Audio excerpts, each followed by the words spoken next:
Գևորգյանների տունը հայտնվել է Մայրաքաղաքի հարավային մուտքն ապահովող կամրջի տակ։ Քանի դեռ մոստը չէին բացել, այն կողմի վրա էր վթարներ շատ լինում։ Իսկ հենց մոստը բացեցին, վերջացրեցին, ամսի 30-ին հենց այստեղ մեքենան եկել խփել էր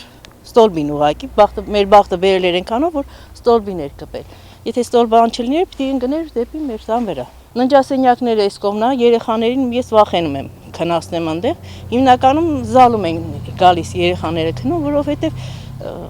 չես իմանա գիշերը ինչ կկատարվի։ Կառավարության որոշմամբ Արշակունյաց պողոտա Շիրակի փողոց Արտաշատի խճուղիի հատվածի որոշ տներ հանրային գերակաշահ ճանաչվելուց հետո քանդվել են։ Այս տունը այդ ծրագրում չի ընդգրկվել, սակայն կամրջի կառուցման ընթացքում արդեն պատերին ճեղքեր են առաջացել։ Հիմքը թուլացել է, տունը նստած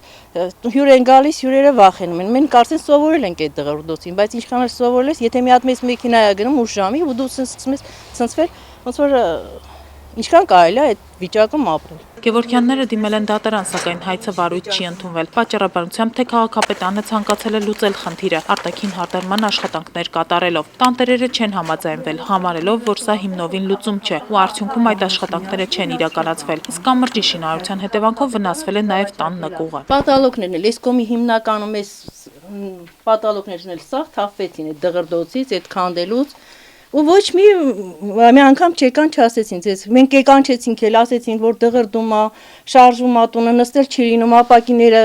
նկարներն է գալիս թափում, իրանք ասին բան էլ չկա, դա սովորական բան է, մի քանի օր է, բայց մի քանի օրը որն է, ծաղ պատալոկը թափվել է։ Որպես խնդրի լուծում բնակիչները տեսնում են տունն օտարելը, ու որպեսզի պաշտոնյաները ուշադրություն դարձնեն, նրանք փակցրել են այս պաստառը, ի տես 270 մետր երկարությամբ ուղեանցով Երևան ժամանողներին։